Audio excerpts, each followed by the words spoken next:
All right. I welcome all of you. I think this is my very first live. Era nga ya makulu nnyo. Gwe munundo gusose okugikola era nga ya makulu nnyo. Era nenjagala okulaba nga nsooka n'oluyimba lwaffe olwo olwatuliyambala engule. We still have hope that we shall wear the victor's crown. So ndi wano nga bwe mbasuubiza nti ku midday ngenda kubanga mbatuusaako amawulire amalungi era nga nze ng'omuntu ndi musanyufu nnyo. Kusookera ddala nga muganda waffe gwe tuli mu kulwanira okulaba nga ava mu mikono gyabo ababi, Comrade Lumbuye nga bwagamba okutandika n'ekiggula luggi, nange nsaba okutandika n'ekiggula luggi okulaba nga mbategeeza wendi omusanyufu okusookera ddala nga sindaba kugenda ku nsonga esembayo kuba ensonga ziri bbiri. Esooka bannange nsobodde okulaba nga mpangula omusango ogw'okuntulugunya. I've won the case where the Uganda government tortured me. Era abantu abo abantocharinga olwaleero nsobodde okulaba nga nfuna waakiri ku semblance of justice, nti waakiri essaawa bwebeera nga nfu waakiri waberawo ekiseera we kituuka n'ebeera namu kuba ye court system yaffe eri Uganda.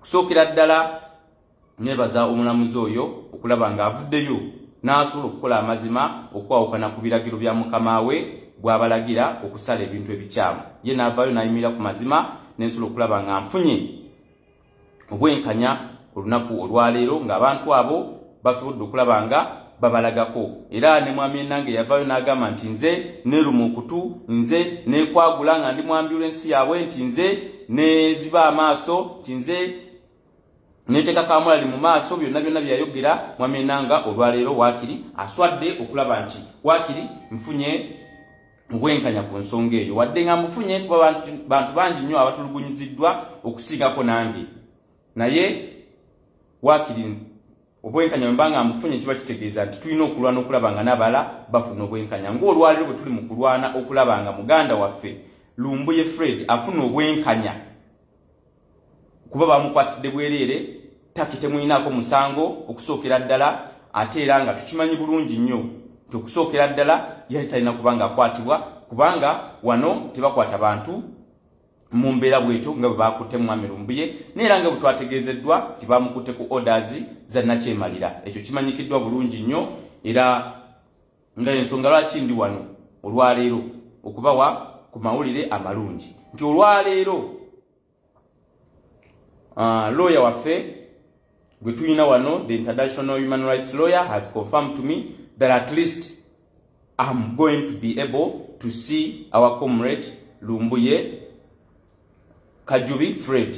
Okusookera ddala kimulina okukimanya nze navaayo okumulwanira olw'okuba Comrade Lumbuye nze mulonzi wange okusookera ddala munnamityana, ate bw'abeera nga munnamityana munnange nga mulonzi wange kiba kitegeeza nze ng'omubaka we nze nina okubeera namba moja okuvaayo okumulwanirira. So yensonga lwaki nalinnyirawo mangu nnyo ddala okulaba nga nzija eno, era nga commissioner wa parliament kuba neebaliza ddala president wange His Excellency Kyagulanyi Ssentamu eyawangula obulungi ennyo, era nga yateekeddwa okubeera president w'eggwanga lino, ate era nga ye president wa Uganda, okuba nga yampa ng'ekibiina on behalf of the party okuba nga nze mbeera commissioner wa parliament ku side ey'opposition. So okufuna omukisa ogwo nze nzikirizibwa okutambula time yonna gye mba njagadde, era olwangu amatu bwe nti mwami Lumbuye akwatiddwa, muganda waffe akwatiddwa, nalinnyirawo mangu nnyo ddala okulaba nga neegatta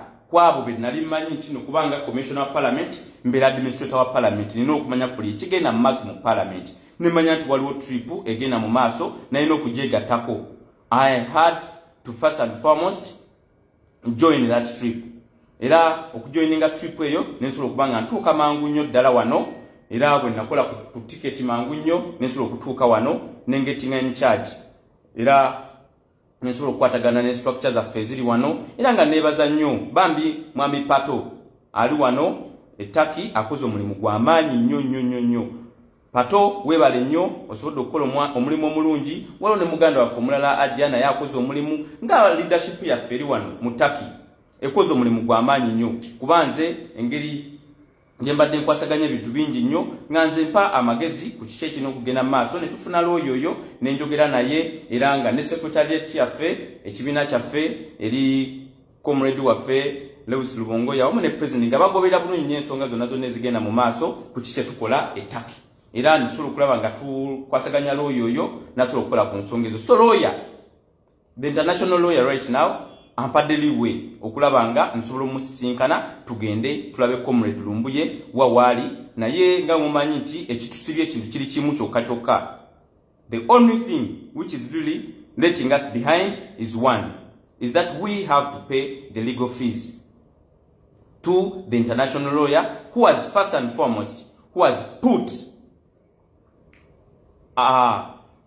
something who has put up documents. He has put up documents to make sure that Mr. Lumbuye, he has not been put back to Uganda for obvious reasons, as you all know. So mumbereyo tulina okulaba nga tusasula na legal fees ezo zigende ddala mu sente nyingi. Ntwadde ku Zoom meeting ne mbanyonyolako since nagenze okulaba ng'ensonga zizze ku ku Facebook, zizze ku YouTube, zadde zinakubeera internal naye ngamba naye kanzi opening up okulaba nga waakiri tusobola okumalayo sente ezo mangu ddala, waakiri tusobola okufunako sente ziwerako ddala with the help of our party, with the help of our Secretary General, with the help of our President as a party at large. Tusobola okuba nga tufunyeko ku waakiri sente zitandikirwako ezigenda waggulu wa kumpi emitwalo ng'ebiri egya dola. At least $20,000 has been got.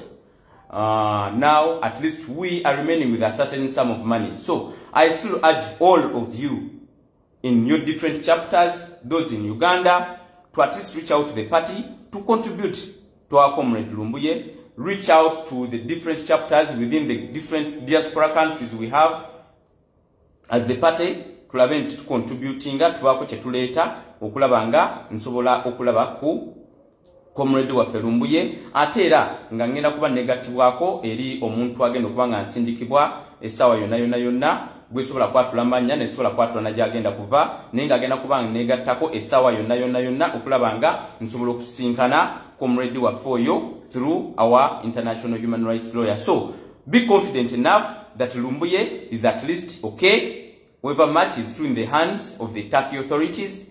Myself, I'm still in Turkey. That's why I'm still, hoping to see our comrades. So, first and foremost, hado esokera ddala ya kusasula legal fees. Is it totaling up to $71,000? So, at least on behalf of the party, on behalf of the help of the party, on behalf of the diaspora community, we have at least raised some amount of money, and we really need to raise the full amount of money so that at least we are able to see him. Because the first and foremost question each and every Ugandan has been concerned about is where is Comrade Lumbuye Fred, and who has seen him? I can confirm to you authoritatively that at least our lawyer has been able to see him.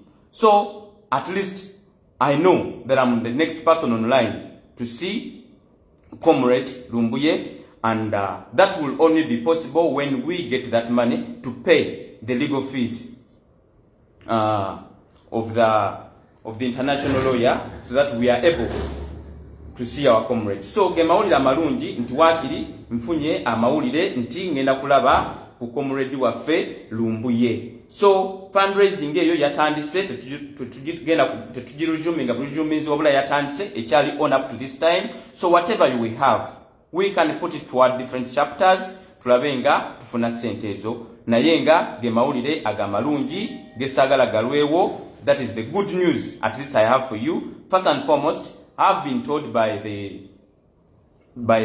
our lawyer, the international human rights lawyer, that I'm able to see Comrade Lumbuye Fred. That's if we pay the legal fees, and the moment we have full amount, we are able to get him out of the hands of the Turkey authority.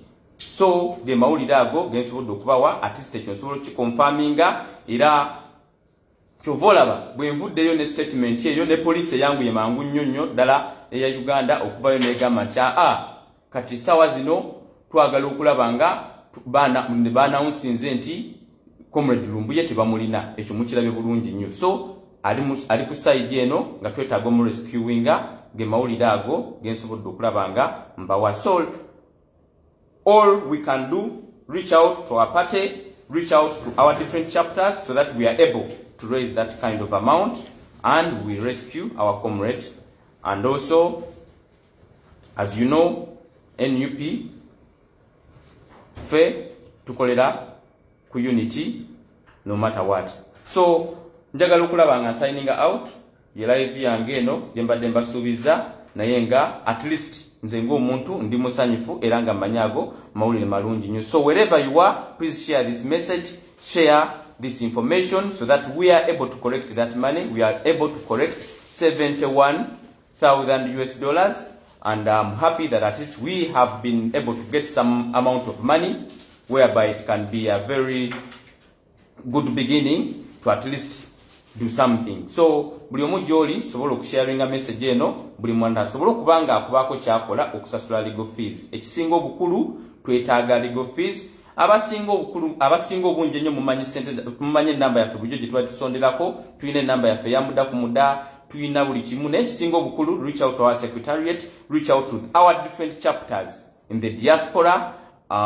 okulaba nga osobola okuba nga otuusaayo obuyambi obwo obutuusaayo kijja kuba tusobozesa okulaba Comrade waffe Lumbuye, tujja kuba tusobola okumurescuinga mangu ddala bwe tufunira ssente zonna Comrade Lumbuye awo wennyini ne bwe ziba ssaawa zino nga tuzifunye tuba tumufuna mu mikono gyaffe butereevu. I want to thank you so much for being part of this live I've made. So njagala okulaba nga nsigninga out naye waakiri waliwo ekitambudde ekigenze maaso. Thank you so much.